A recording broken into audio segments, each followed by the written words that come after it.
Bismillahirrahmanirrahim. Bahsul Masail Senin 16 Jumadisani 1441 Hijriah 10 Februari 2020 Masehi. Masalah seputar haji dan umrah. Ada seorang wanita ketika ihram ia membaca doa Allahumma hilli haitsu habastani. Allahumma hilli haitsu habastani. Itu kurang lebih maknanya, ya Allah, tempat halalku adalah di waktu engkau menjaga, engkau menahan aku, menahan dengan sakitkah atau menahan dengan apa saja satu halangan-halangan yang membuat tidak bisa meneruskan ibadah haji atau umrohnya. Maka disitulah tempatku halal, katanya. Kemudian suatu kali dia terus haid setelah dia membaca seperti itu. Apakah ia boleh langsung bertahalul tanpa dikenakan dam?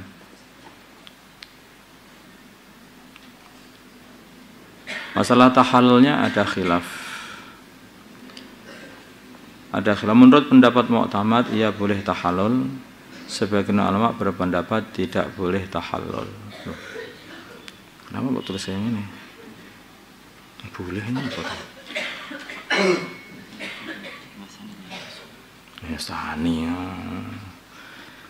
Jadi pendapat yang kuat itu malah boleh tahalul kalau sudah mensyaratkan bahwa dia itu nanti kalau ada halangan sehingga tidak bisa meneruskan haji atau umrohnya langsung boleh tahalul. Itu pendapat yang pertama, maksudnya yang kuat. Kemudian ada pendapat ulama yang kedua, yaitu katanya tidak boleh. Tapi yang banyak dipakai yang atas itu.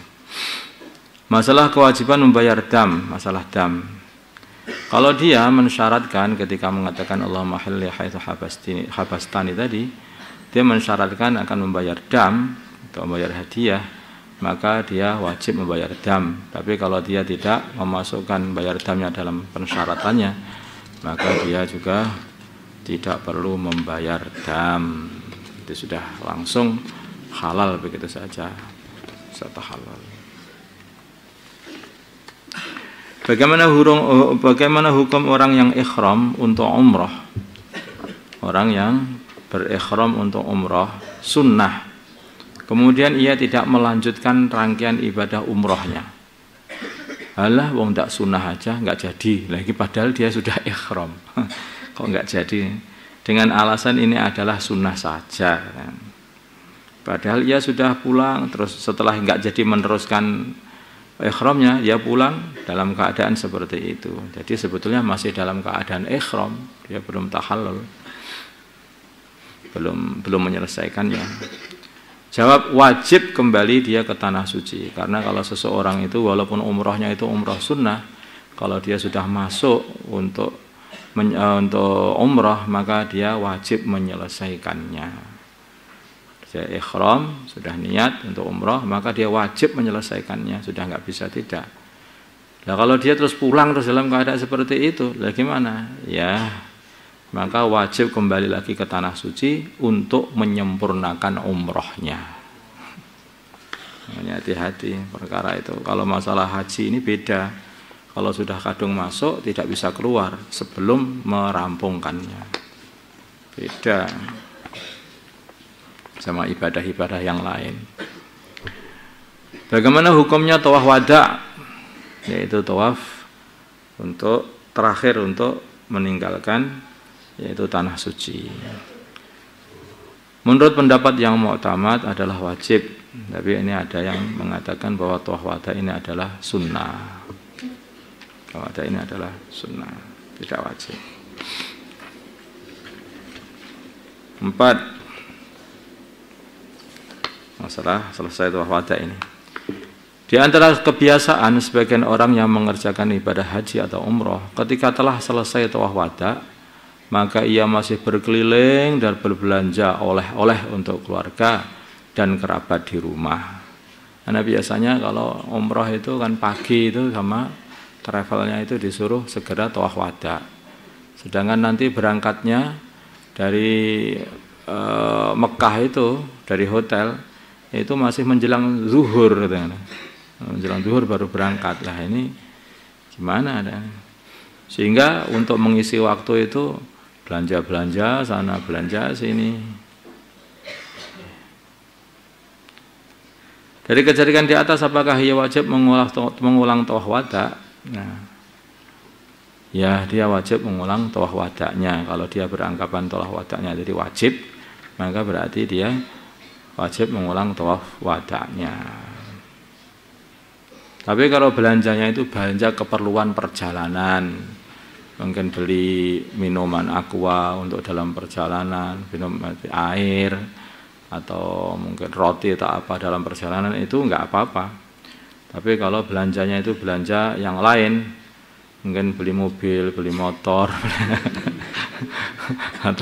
atau beli oleh-oleh apa, itu pokoknya ya belanja lah kayak di pasar lagi gitu, di pasar lagi untuk cari oleh-oleh coklat, kurma, bahkan mungkin masih ada waktu gitu, tengok-tengok ke Arafah dulu lah sebentar aja. Atau mana-mana lah. Kalau gitu berarti dia itu masih di situ ya. Nanti tawaf wada lagi kalau dia beranggapan tawaf wada itu wajib.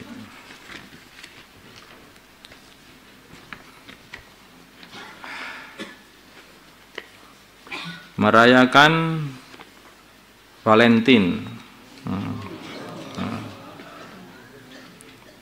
Bagaimana hukum merayakan Valentine? Jawab, diperinci. Apabila mengikutinya karena merasa simpati pada agama mereka atau bermaksud menyerupai mereka dalam syiar kekafiran mereka, maka hukumnya adalah kufur juga. Apabila menyerupai hanya dalam syiar hari rayanya saja, hari raya Valentine itu, maka hukumnya adalah haram.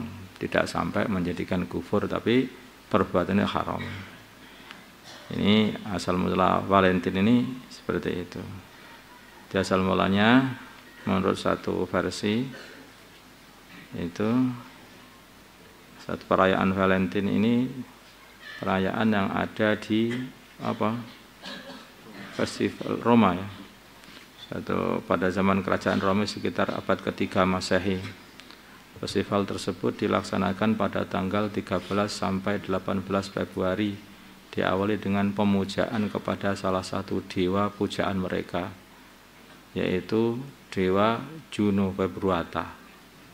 Tepat pada tanggal 14 Februari akan dilakukan sebuah acara yang melibatkan para pemuda dan pemudi di wilayah kerajaan Romawi.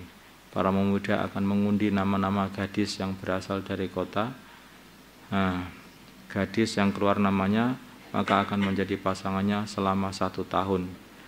Acara tersebut dijadikan sebagai objek kesenangan dan hiburan mereka.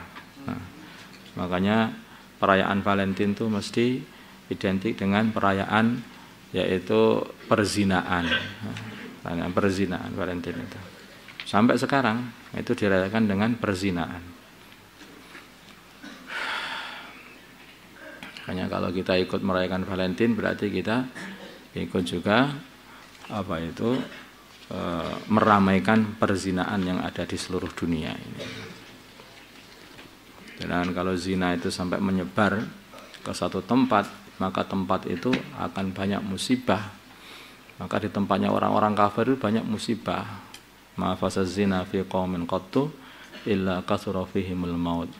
Tidak menyebar zina di satu kaum kecuali di tempat itu akan terjadi banyak kematian-kematian. Sekarang di mana-mana kematian terus. Kematian akhirnya corona. Nah, kalau banyak zina akhirnya ya banyak corona akhirnya. Makanya hati-hati. Insyaallah.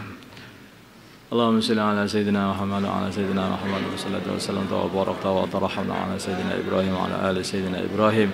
Barik ala sayyidina Muhammad wa ala sayyidina Muhammad wa barakta ala sayyidina Ibrahim wa ala ali sayyidina Ibrahim alamin innaka Hamidum Majid.